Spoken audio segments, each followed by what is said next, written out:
ఇక్కడ వచ్చిన మీ అందరికీ యేసుక్రీస్తు నామమున పేరిట శుభాభినందనలు. ప్రభువారు సిలువలో మరణించారని అందరికీ తెలుసు. ఆ సిలువ సమాచారం మీకు ఇచ్చాము. ఇప్పుడు అంటే ఆ సిలువ బరువు ఎంత పొడవు, అలాగే యేసు ప్రభువారు ఎంత బరువు ఉన్నారు, ఎంత పొడవు ఉన్నాడు, అలాగే ఆయన ముళ్ళ కిరీటంలో ఎన్ని ముళ్ళు ఉన్నాయి, అలాగే ఎంత దూరం నడిచాడు ఆయన, ఇవన్నీ విషయాలు మీకు ఇచ్చాను. అవి దాచిపెట్టుకోండి, తర్వాత మీకు పనికి వస్తాయి. దేవుని యొక్క ప్రేమలో క్రీస్తు వారు చనిపోతారు అన్న సంగతి ఎప్పుడు తెలుసండి? ఎప్పుడు తెలుసు? 2000 సంవత్సరాల క్రితం, అంటే 1300 సంవత్సరంలో, క్రీస్తు పూర్వం 1300 సంవత్సరంలో ఎవరు రాశారు? ఏషియా రాశాడు. ఏమని? ప్రభువారిని ఇలాగా కొట్టి చంపి సమాధిలో పెడతారు అని 53వ అధ్యాయం ఏషియా గ్రంథంలో యేసు ప్రభువారు పుట్టుక, అలాగే యేసు ప్రభువారు మరణము, అలాగే యేసు ప్రభువారు ఏ సమాధిలో పెట్టబడతారు అనేది ప్రభువారు పుట్టక ముందు 700 సంవత్సరాల క్రితం రాశారు. యూదుల దగ్గర ఉంది ఇప్పటికది, ఆ బైబిల్, అది పాత నిబంధన అంతా ఉంది. కానీ వాళ్ళు యేసు ప్రభువారు ఆయనే అని చెప్పేసి నమ్మరు. ఒకటి ప్రియులారా, మరి ఇప్పుడు మనకు అప్పుడు చనిపోయి 700 సంవత్సరాలు అప్పటికి, ఇప్పుడు చనిపోయి 2000 సంవత్సరాలు. అర్థమవుతుందండి? అప్పుడుకి 700 ప్రభువారు చనిపోయింది, ఇప్పుడు ఆయన మన కోసం చనిపోయి 2000 సంవత్సరాలు దాటిపోయింది. మరి ఇప్పుడు ప్రభువారిని వాళ్ళు గుర్తుపెట్టుకోలేదు, ఈరోజుకి మనం గుర్తు చేసుకున్నాం. అయితే యూదులు ఎప్పుడు ఏడవరు, వాళ్ళకి రోషం ఎక్కువ. యూదులు ఏడవరు, ఎప్పుడు కూడా మొర పెడతారు కానీ ఏడవరు. అర్థమవుతుందండి? మొర వేరు, ఏడుపు వేరు. మొర అంటే ఏంటో తెలుసా? మాటికి అడగటం, ప్రతిసారి, అంటే అది సాధించుకునేంత వరకు అడగటం, దాన్ని మొర అంటారు. ఏడవటం అది వేరు. ఏడవటం అంటే కాసేపు ప్రార్థన చేస్తారు, కాసేపు దుఃఖంలో మునిగిపోతారు. కానీ మొర అలా ఉండదు. మొర ఎప్పుడు కూడా విడిపింపబడేంత వరకు. ప్రభు అయిన యేసుక్రీస్తు వారు గురువారం రాత్రి కాలం నుండి, ఎప్పటి నుంచి అండి? గురువారం రాత్రి కాలం నుండి ఆయన శుక్రవారము మధ్యాహ్నము 3 గంటల వరకు 15 గంటల సమయం ఆయన శ్రమపడ్డాడు. 15 అవర్స్. అర్ధరాత్రి పట్టుకున్నారు ఆయన్ని, గురువారం అర్ధరాత్రి పట్టుకున్నారు ఆయన. ఆ అర్ధరాత్రి పట్టుకొని వెంటనే ప్రధాన యాజకుల దగ్గరికి, కయప దగ్గరికి తీసుకెళ్ళారు. అక్కడి నుంచి మొదలైంది ఆయన యొక్క శ్రమ. చాలామంది ఈ యొక్క సిలువలో 12 గంటల నుంచి 3 గంటల దాకా లెక్కేస్తారు. తప్పు. ఎందుకంటే మనవాళ్ళు ఉండలేరని ఈ టైం పెట్టారు. యాక్చువల్గా ఆయన సిలువ ఎక్కింది ఎప్పుడో తెలుసా? 9 గంటలకి. సిలువను ఎక్కింది ఎప్పుడు? 9 o'clock ఎక్కారు ఆయన. 9 o'clock నుండి 12 గంటల వరకు మొదటి 3 మాటలు మాట్లాడారు ఆయన. కానీ మనం ఇప్పుడు ఏం చేస్తున్నాం? 12 గంటల నుంచి 3 గంటలలోపు మొత్తం 7 మాటలు మాట్లాడుతున్నాం. కానీ అలా జరగలేదు అక్కడ. 12 గంటల నుంచి 3 గంటలలోపు మిగతా 4 మాటలు మాట్లాడారు. కాబట్టి ఎప్పటి నుంచి లెక్కేయాలి ప్రభు యొక్క శ్రమని? గురువారం అర్ధరాత్రి నుంచి. ఎవరైనా ఉంటానన్నారండి అలాగా? ఏ సంఘంలో అయినా, ఇక్కడ వేరే సంఘాలకు ఎవరైనా వెళ్ళారేమో నాకు తెలియదు, ఒకవేళ వెళ్ళుంటే, గురువారం ఆయన ఏం చేశాడు? శిష్యుల పాదాలు కడిగాడు. శిష్యుల పాదాలు అందరికీ కడిగాడు. దేవాది దేవుడు తన్ను తాను తగ్గించుకొని వంగి పాదాలు కడిగాడు. కడిగి ఆయనతో వాళ్ళతోనే తుడిచాడు. 7గురికి ఆయనతో వాళ్ళతోనే తుడిచాడు. మన సంఘంలో కూడా అలా చేశాం. కొన్నాళ్ళు, కొన్ని సంవత్సరాలు. అయితే అందరూ చెదిరిపోయి, ఒక ఆమెకు ఎయిడ్స్ ఉంది, నేను ఆ కాళ్ళు గడగను. ఒక ఆమె కాళ్ళు గోళ్ళని పుచ్చిపోయినాయి, నేను గడగను.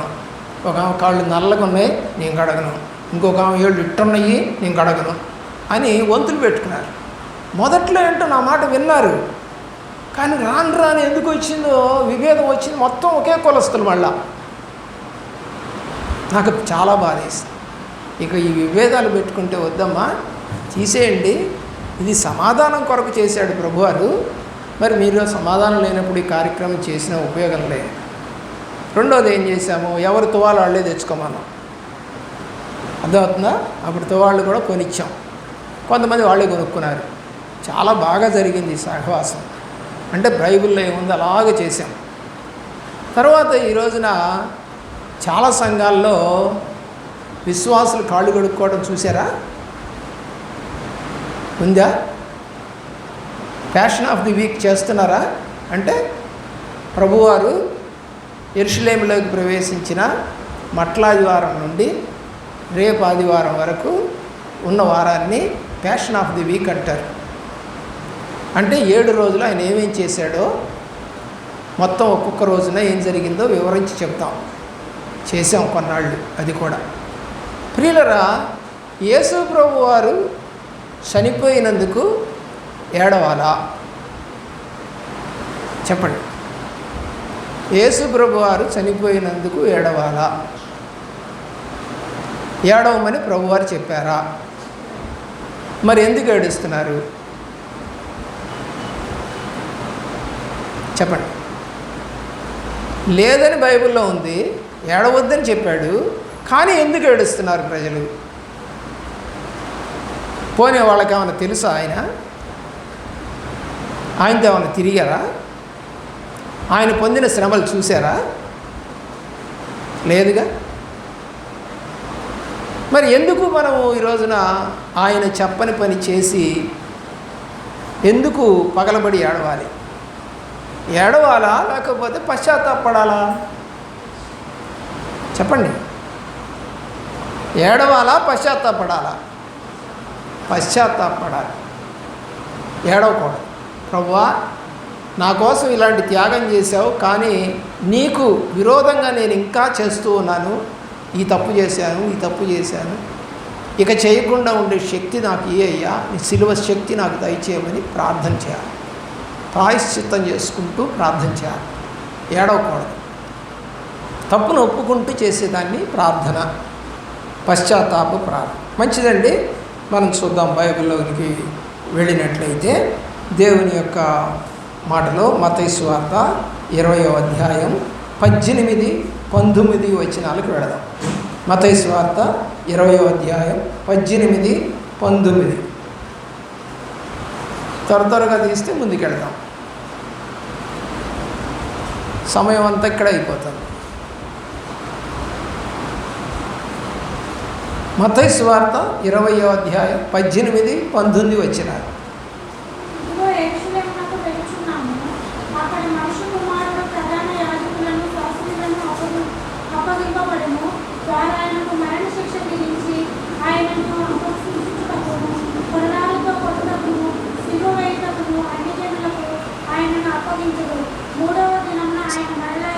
ఏమంటే ఈ విషయం అంతా చెప్పాడా ముందే? ఆయన కొడతారు, చంపుతారు, అన్ని జనులకు అప్పగిస్తారు, 3వ దినాన్ని లేస్తాను అన్నీ చెప్పారుగా శిష్యులకి. మరి చెప్పిన తర్వాత ఇంక ఏడవడం ఎందుకు? చెప్పిన తర్వాత ఏడవడం ఎందుకండి? చెప్పేశాడుగా ఆయన ముందే. ప్రియులరా, మార్క్స్ వార్త 14వ అధ్యాయము 1, 2 వచనాలు. మార్క్స్ వార్త 14వ అధ్యాయము 1, 2 వచనాలు.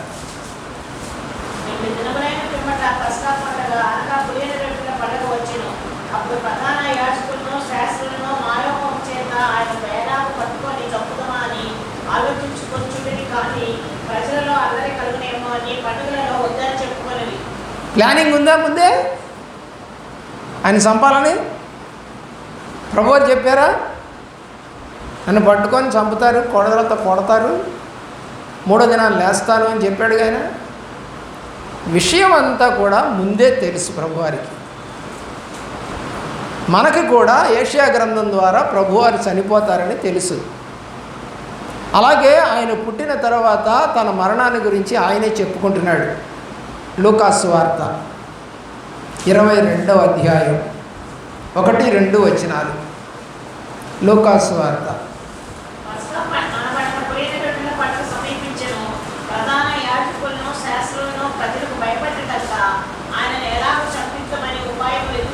చూసారా, చంపటానికి ప్లానింగ్.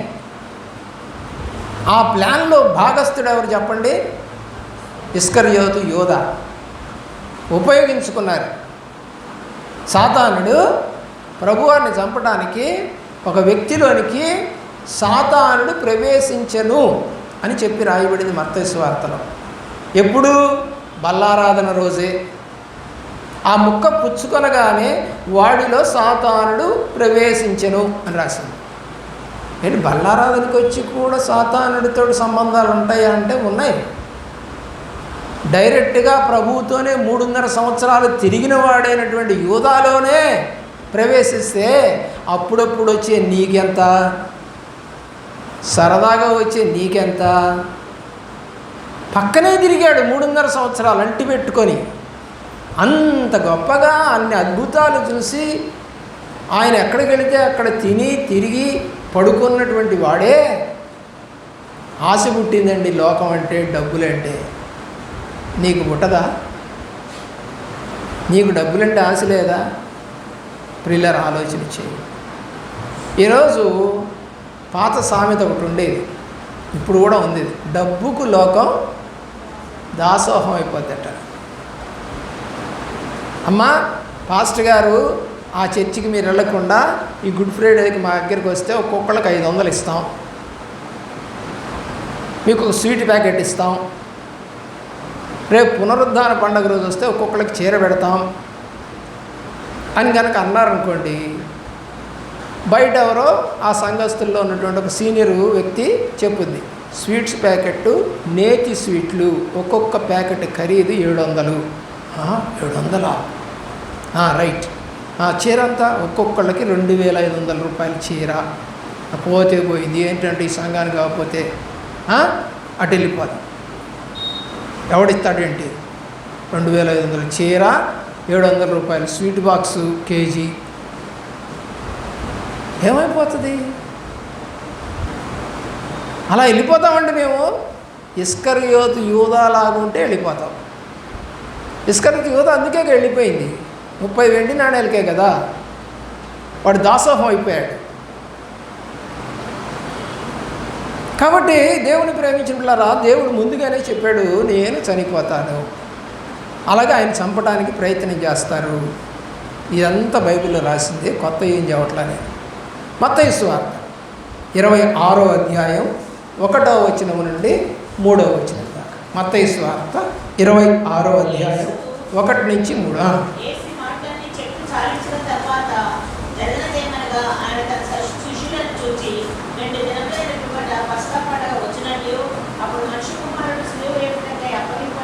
దేనికంట? ఇంకొక మాట ఇక్కడ కలిసింది మీకు. ఏమని? సిలువ వేయుటకు. అంటే ఆయన ఎలాగ చంపి సిలువ వేస్తారో కూడా చెప్పేశాడు. ఇంత క్లియర్ కట్గా బైబిల్ కనపడతా ఉంటే ఇంకా మనం ఏడవాలా? చదవండి.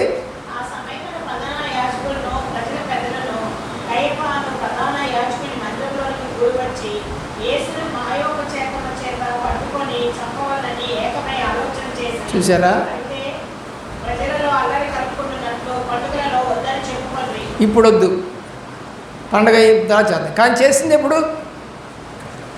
పండగలో వద్దన్నారు కదా. ఏ పండగది చెప్పండి? పస్కా, పులియన్ రొట్టెల పండుగ అన్నా పస్కా అన్నా ఒకటే, రెండు ఒకటే. ప్రియులరా, మరి పండగలో వద్దనుకొని పండగలోనే ఎందుకు చంపారు ఆయన్ని? ఆలోచించండి. ఏ రోజు చంపేశారు? ఏ రోజైతే 14వ రోజు పస్కా చేయాలో అదే రోజు యేసుప్రభువుని చంపేశారు.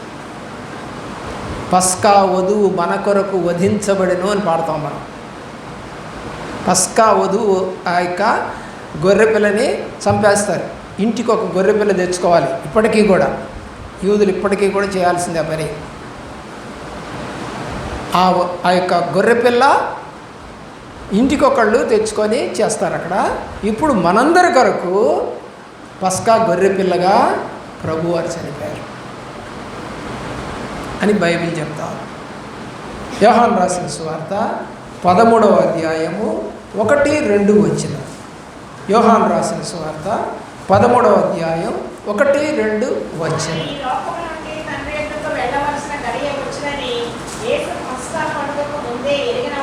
చూసారా ఏంటంటే మొదటి మాట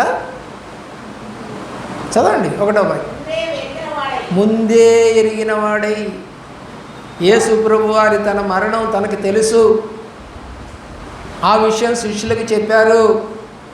ఏ అధ్యాయం ఇది? 13. యోహాను రాసిన సువార్తలో 21 అధ్యాయాలు ఉంటాయి. 13వ అధ్యాయం ఇంకా 8 అధ్యాయాలకు ముందే చెప్తున్నాడు ఆయన. చదవండి.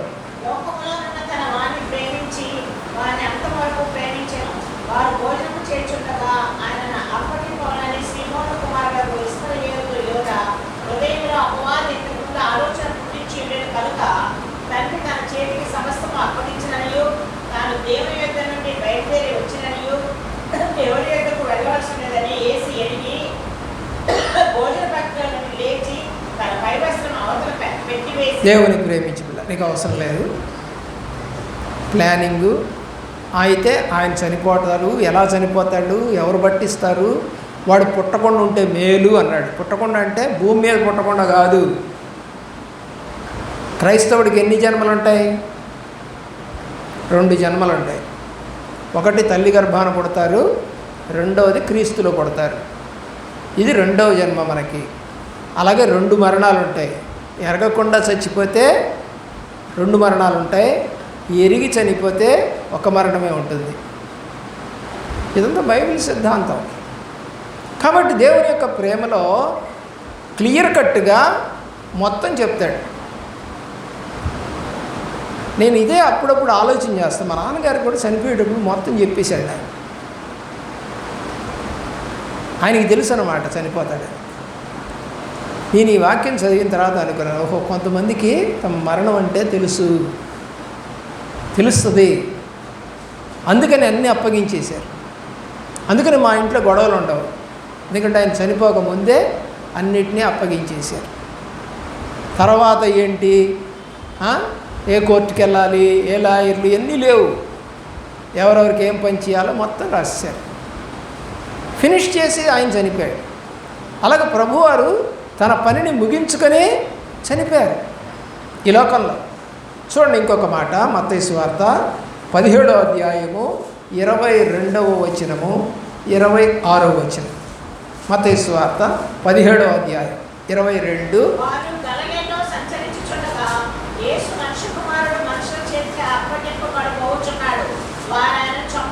చూసారా విషయం అంతా చెప్పాడా? 26వ వచనం కూడా చదవండి.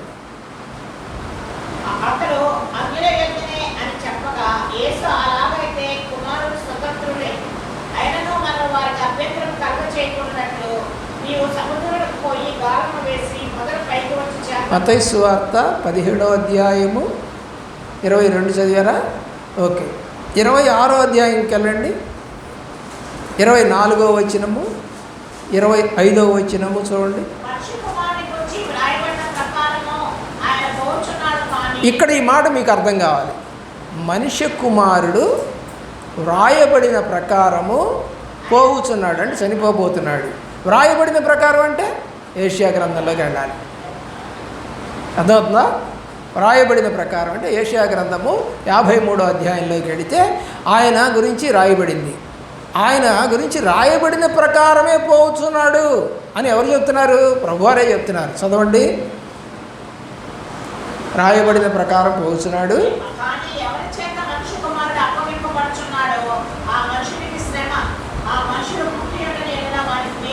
పుట్టి ఉండకపోయిన ఎడల ఇందాకనే చెప్పాను.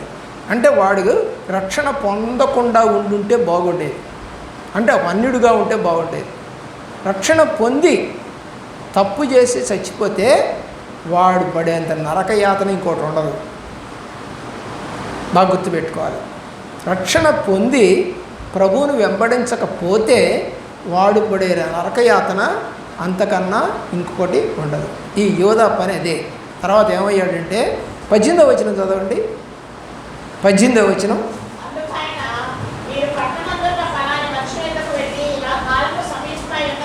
ఏంటంట?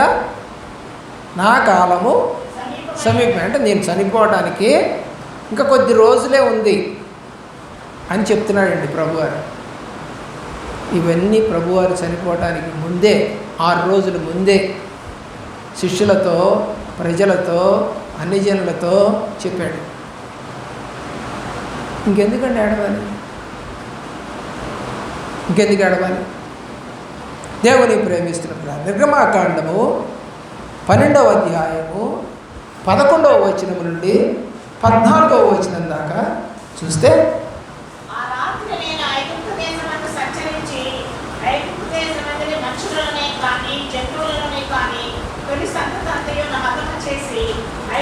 ఏంటంటే తొలి సంతతి అంతయు చంపేస్తాను అన్నాడు. ఎవరి? ఐగుప్తు ప్రజలు. వాళ్ళని ఎందుకు చంపుతున్నాడు ఇక్కడ? ప్రభు యొక్క శక్తి ఏంటో ఆ దేశపు వాళ్ళు తెలుసుకోవాలని చేశాడు. కానీ ఇప్పుడు ఈ తొలిచూలు బిడ్డ ఎవరు? ఇప్పుడు చనిపోయిన తొలిచూలు బిడ్డ ఎవరు చెప్పాలి? మరియకి తొలిచూలు బిడ్డ, మొట్టమొదటి కానుపు మరియకి. ఈ మొట్టమొదటి కానుపు ఎవరి కోసం చచ్చిపోతున్నాడు? మన కోసం. అప్పుడు తన యొక్క శక్తి ఏంటో చూపించడం కోసం తొలిచూలు పిల్లలను చంపేశాడు. అది జంతువుల్లో కావచ్చు, మరియు మనుషుల్లో కావచ్చు. కానీ ఇక్కడ ఈయనే మనుషుడు, ఈయనే గొర్రెపిల్ల, మన కొరకు వధింపబడిన పస్కా గొర్రెపిల్ల. అక్కడ పస్కా గొర్రెపిల్ల. దేవుని యొక్క ప్రేమలో మత్తయి సువార్త 26వ అధ్యాయం 30వ వచనానికి రండి. మత్తయి సువార్త 26వ అధ్యాయం 30వ వచనం. చాలు. ఈ బల్లారాధన కార్యక్రమం అయిపోయిందండి. అయిపోయిన తర్వాత ఆయన ఒలీవల కొండకి ఎలా వెళ్తున్నాడంటే శిష్యులతో పాటలు పాడుకుంటూ పోతున్నాడంట. కీర్తనలు అని రాశాడు. మీరు ఇప్పుడు చర్చికి వచ్చారు, కనీసం ఏమైనా పాట పాడుకుంటూ వచ్చారా? హమ్మింగ్ చేసుకుంటూ వచ్చారా? కనీసం పద టైం అయిపోతుందని వాచ్ చూసుకుంటూ వచ్చారా? నేనైతే ఏ పాటలు పాడుతున్నావు ఇప్పుడు ఆ పాటలన్నింటినీ ఒకసారి నెవరేసుకొని ప్రభువా అని ప్రార్థన చేసుకుంటూ వచ్చాను. ఈ పాటలన్నీ పాడుకుంటూనే వచ్చాను. రాత్రి కూడా ఏ పాటలు పాడుతున్నా. ఆయన వాక్యం కనబడుతూ ఉంది. ఆయన ఇప్పుడు ప్రార్థన చేయడానికి పోతా ఉన్నాడు. గురువారం రాత్రి కాలం ఇది. 6 గంటల నుంచి 9 గంటల దాకా బల్లారాధన జరిగింది మేడగదిలో. 9 గంటల నుంచి ప్రయాణమై ఒలీవల కొండకి వెళ్తున్నారు. ఏమంటే ఒలీవల కొండకి ఎందుకు వెళ్తారంటే ఆయన ప్రార్థనా జీవితం అంతా ఒలీవల కొండ మీదే. ఎందుకంటే అలాగంటే ఒలీవల కొండ నుంచి ఎదురుగా చూస్తే యెరూషలేం కనపడుతుంది. యెరూషలేం మందిరం ఉంది కదా, యెరూషలేం కనపడుతుంది. యెరూషలేం తట్టు తిరిగి ప్రార్థన చేస్తాడు. ఎందుకంటే అంటే సొలొమోను మందిరం కట్టినప్పుడు అడిగాడు, ఈ మందిరము తట్టు తిరిగి ఎవరైతే ప్రార్థన చేస్తారో వారు ఏమైతే అడుగుతారో అది నువ్వు చెయ్యమని అడిగాడు. ఇంకా అదే ఆనవాయితీ ప్రభువారు కూడా చేశారు. అర్థమవుతుందండి మీకు? ఏదైతే చెప్పబడిందో, ఎవరైతే అడిగారో దాన్ని ప్రభువారు యాక్సెప్ట్ చేశారు యెహోవా దేవుడప్పుడు. అదే పని ఇప్పుడు కుమారుడైనటువంటి యేసుక్రీస్తు వారు ఒలీవల కొండ నుండి చూస్తూ ఉంటే యెరూషలేము కనపడుతూ ఉంటుంది. అంటే యెరూషలేం అంటే దేవుడి నివాసము. హల్లెలూయా. యెరూషలేం అంటే దేవుడి యొక్క నివాసం. అంటే ఎవరిని చూస్తున్నాను అనుకున్నాడు? వాళ్ళ తండ్రి గారిని చూస్తూ ప్రార్థన చేస్తున్నాడు. మరి మందిరంలోకి వచ్చిన మనం ఎవరిని చూస్తూ ప్రార్థన చేస్తున్నాం? పాస్టర్ గారు భలేగా ఉన్నాడే, రంగు వేసుకున్నాడే, తెల్లబడిపోయాడే, ముసలి ముఖమే, భలే సరదాగా మాట్లాడతాడే, జోకులు వేస్తాడే. ఇశ్రాయేలు పని అదే. ఇశ్రాయేలు మోషేని నకసిక పర్యంతం చూసేవాళ్ళట. అందుకనే ఆయనలో లోపాలన్నింటినీ ఎత్తిపట్టుకొని దాతాను, కోర, అభిరాములు ఎదురు తిరిగారు. దేవుడికి కోపం వచ్చింది. నా సేవకుళ్ళు లోపాలు చూస్తారా? నా సేవకుడి మీద తిరుగుబాటు చేస్తారా? ఎవరాళ్ళు?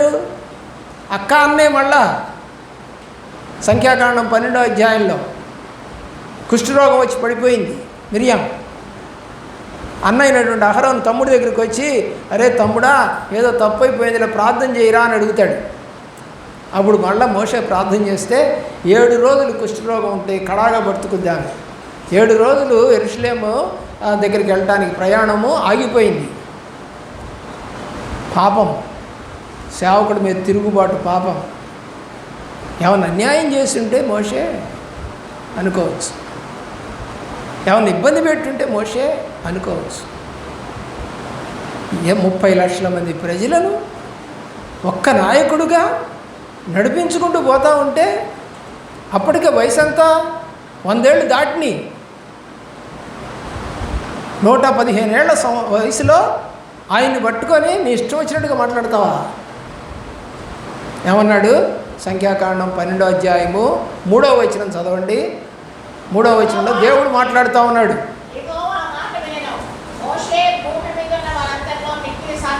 ఏమంటున్నాడు? ప్రజలతో, అక్క అన్నతోటి ఏమంటున్నాడు?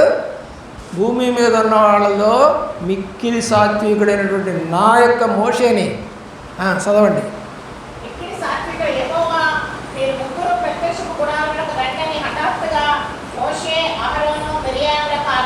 కోపం అండి. ఏంటి మా సేవకుడి మీద ఇష్టం వచ్చినట్టు మాట్లాడతావా? రా. వచ్చిన తర్వాత కోపగించుకొని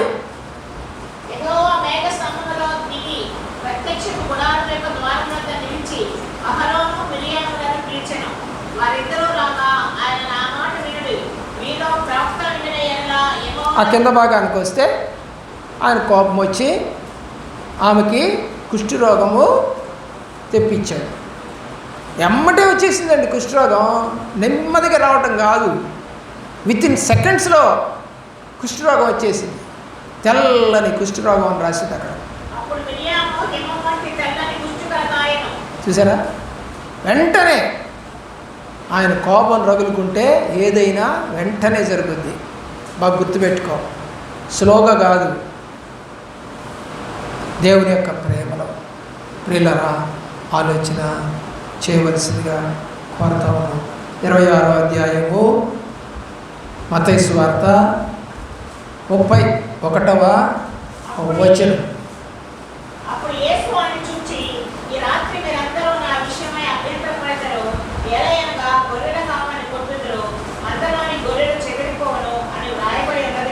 అన్నీ కూడా ప్రభువారు డీటెయిల్డ్గా చెప్తున్నారు శిష్యులకి.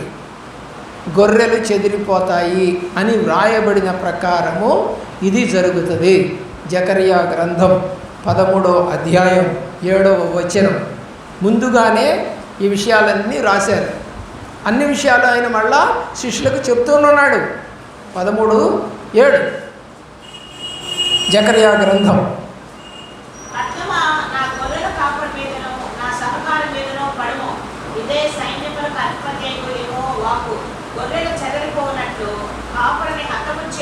చూసారా? గొర్రెలు చెదిరిపోయినట్లు, శిష్యులు చెదిరిపోయినట్లు ఎవరిని చంపేయాలి? కాపరిని చంపేయాలి అనే మాట జకరియా గ్రంథంలో వ్రాయబడినట్లుగా నాకు ఇప్పుడు జరగబోతుందిరా అని శిష్యులతో చెప్పారు. ఇంత క్లియర్ కట్గా ప్రభువారు మాట్లాడుతూ ఉంటే ఇంకా మనం ఎందుకండి ఏడవాలి? 32వ వచనానికి వెళ్ళండి. మత్తయి సువార్త. ఎప్పుడు వెళ్తాడంట? ముందుగా నేను గలిలయకి వెళ్తాను. లేవంగానే మరియతో ఏం చెప్పాడు? నేను గలిలయకి వెళుతున్నాను, నువ్వు పోయి శిష్యులతో చెప్పమ్మా అని చెప్పాడు. ముందెవరు వెళ్ళారు? యేసుప్రభువారే వెళ్ళారు గలిలయకి. లేచిన తర్వాత ఆయన చెప్తున్నాడు ఇక్కడ, ముందుగా నేను వెళతాను గలిలయలోకి, ఆ తర్వాత మీరు వస్తారు. గలిలయ అంటే ఎవరో తెలుసా? అన్యజనుడు, దేవుణ్ణి నమ్మనివారు. గలిలయలో ఉన్న వాళ్ళంతా నమ్మనివారు. గలతీ పత్రిక 3వ అధ్యాయంలో మీరు చూస్తే, ఓ అవివేకులైన గలతీయులారా అని అపోస్తలుడైన పౌలు గద్దిస్తాడు దేవుని యొక్క ప్రేమలో. 36వ వచనం.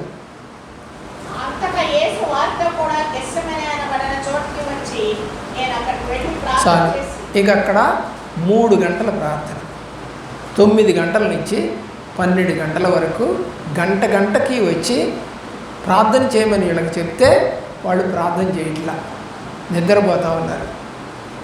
వీళ్ళరా 3 గంటల కార్యక్రమం అయిపోయిన తర్వాత ఎవరు వచ్చారండి? ప్రార్థన చేయకుండా ఊర్లోకి వెళ్ళాడే, ఎవరాడు?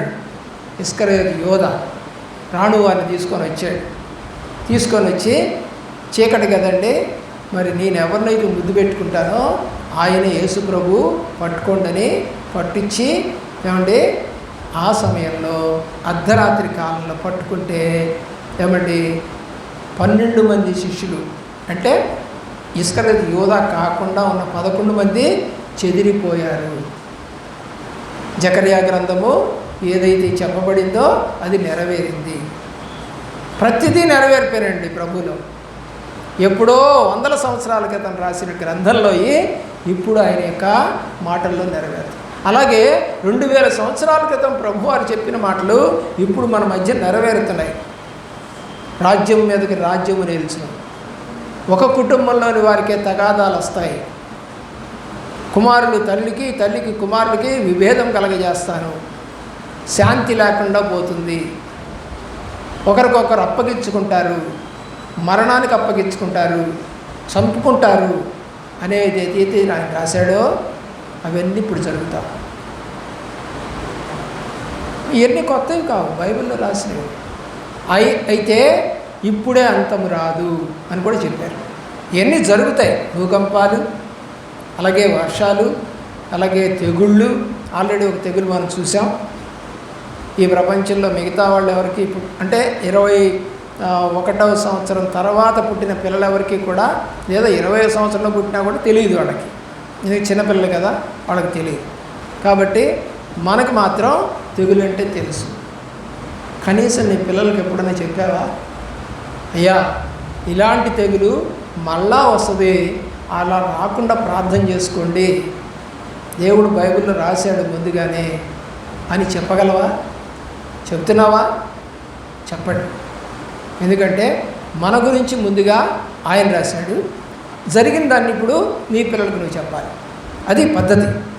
అలాగా యేసుని మరి పట్టుకున్నప్పుడు దేవుని యొక్క ప్రేమలో శిష్యుడైనటువంటి పేతురు పశ్చాత్తాపడ్డాడు.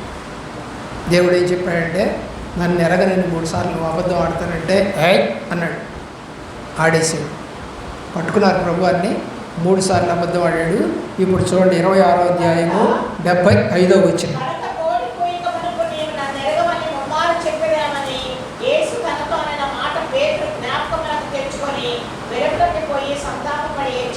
ఫస్ట్గా ప్రభువాన్ని పట్టుకున్న తర్వాత పశ్చాత్తాపడి ఏడ్చింది పేతురు.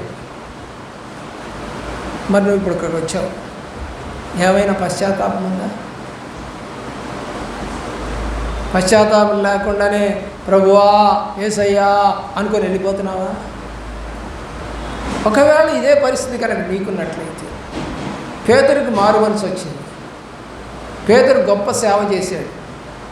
పేతురు యేసు ప్రభువులాగానే సిలువ వేయబడ్డారు భార్యాభర్తలు ఇద్దరు. ఎట్లాగో తెలుసా? వివస్త్రలను చేసి, అంటే వస్త్రములు లేకుండా వాళ్ళని సిలువ కట్టేసి తలకిందులుగా వేయండి అని అడుగుతాడు పేతురు. అయ్యా యేసు ప్రభువుకి సరిపడు అని కాదు నేను, కాబట్టి యేసు ప్రభు వారు నిలువుగా వేశారు, నన్ను తలకిందులుగా సిలువ వేయడని సిలువ వేయించుకొని చచ్చిపోయాడు. ఇద్దరిని ఎదురెదురు నిలబెట్టి సైనికులు, చూడు నీ భార్యని అంటే, భార్య అంటా ఉంది చనిపోతూ, ఫస్ట్ భార్యను చంపుతారు. అంటాడు, భార్య అంటది, అయ్యా యేసు ప్రభు దేవుడు కావాలని అనబాకయ్యా, చనిపోయినా పర్వాలేదు నేను అంట. చంపేస్తారు. ఆ తర్వాత ఇతన్ని చంపేస్తారు. పిల్లరా, అది త్యాగం. చూసారా, పశ్చాత్తాపానికి త్యాగం. నువ్వు కూడా పశ్చాత్తాపడితే నీ కుటుంబము త్యాగభరితంగా దేవుళ్ళలో కొనసాగిపోతుంది, బలముగా కొనసాగుతుంది, ఆత్మీకంగా కొనసాగుతుంది, క్రీస్తు రక్తంలో కడగబడిన కుటుంబంగా మారిపోతుంది. పశ్చాత్తాపం లేని చోట ఎక్కడ కూడా దేవుడి యొక్క కార్యాలు జరగవండి. మరొకటి చూద్దాం. 27వ అధ్యాయం 27వ అధ్యాయం 3-4 వచనాలు. అప్పుడు ఆయనను అప్పగించిన యోధా ఆయనకు శిక్ష విధింపబడగా చూచి పశ్చాత్తాపడి ఆ 30 వెండి నాణెములు ప్రధాన యాజకుల యొద్దకును పెద్దల యొద్దకును మరలా తెచ్చి. ఏమంటే ఇద్దరు పశ్చాత్తాపడ్డారుగా. పేతురు పశ్చాత్తాపడి ఏడ్చాడు. ఇప్పుడు ఇస్కరియోతు తప్పు చేశానని ఇస్కరియోతు యూదా కూడా తెలుసుకొని పశ్చాత్తాపడి ఏడ్చాడు. కానీ ఒకతనికేమో బలమైన రక్షణ వచ్చింది, ఒకతనేమో పాతాళానికి వెళ్ళిపోయాడు. కారణం ఏంటి? ప్రభు పాదాలు పట్టుకోవాలి. అర్థమవుతుందా మీకు?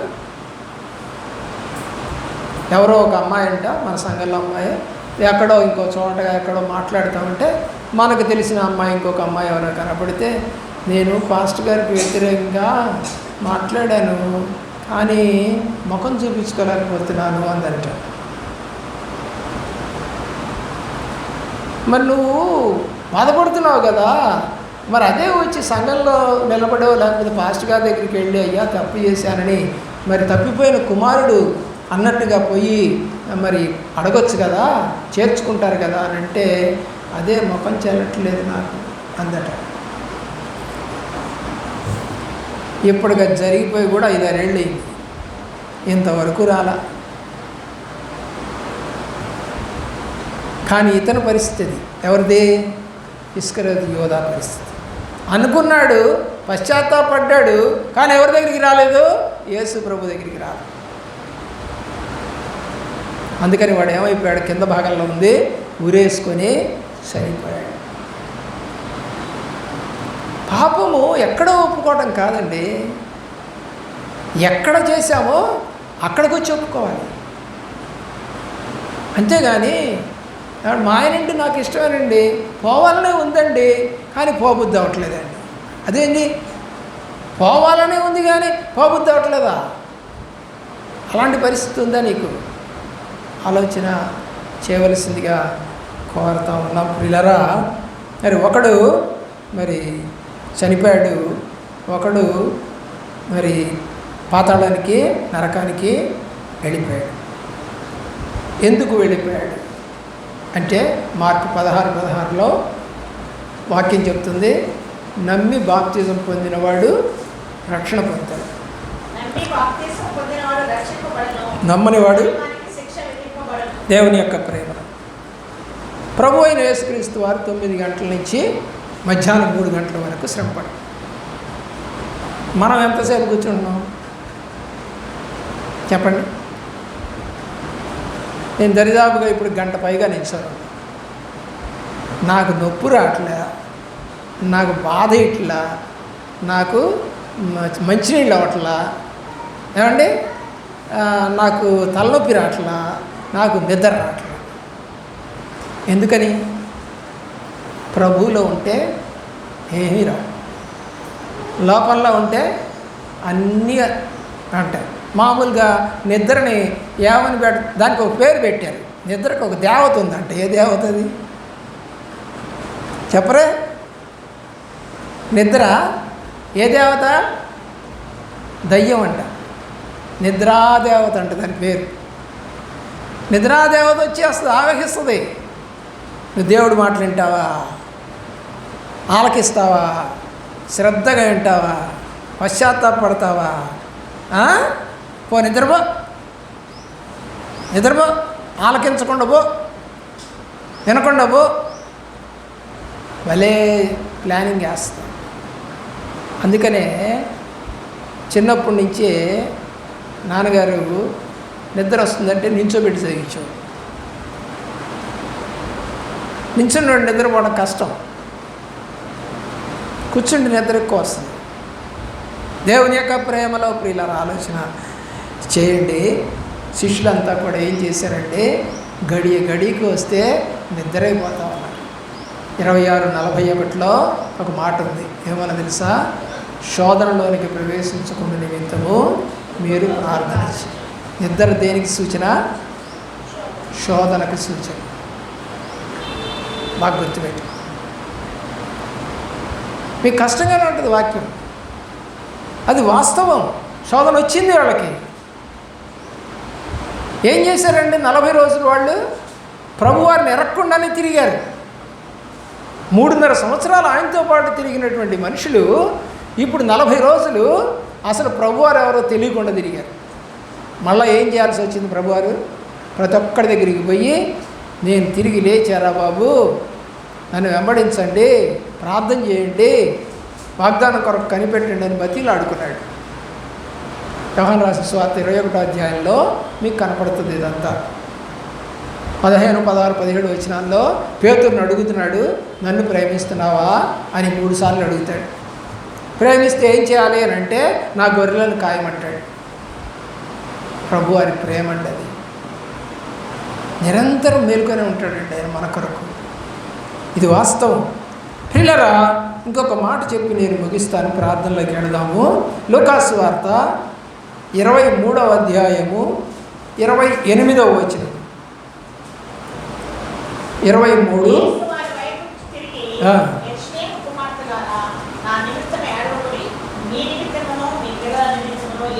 ఎంత చక్కగా చెప్పారు ప్రభువారు. ఎవరి కోసం ఏడవాలి? మన కోసం మనం ఏడవాలి, అలాగే మన పిల్లల కోసం ఏడవాలి. మీ నిమిత్తము, మీ పిల్లల నిమిత్తము ఏడవండి. ప్రభువారు ఎంత చక్కగా మాట్లాడతారు. అర్థం కావట్లేదు నీకు? ఏం చేయాలి? ఏడవాలా, పశ్చాత్తాపడాలా? చెప్పండి. ఏడవాలా, పశ్చాత్తాపడాలా? టైం ఉంది, 30 గంట టైం ఉంది. ఎంతసేపు మీరు పశ్చాత్తాపడతారో చూద్దాం. ప్రార్థన చేసుకోండి.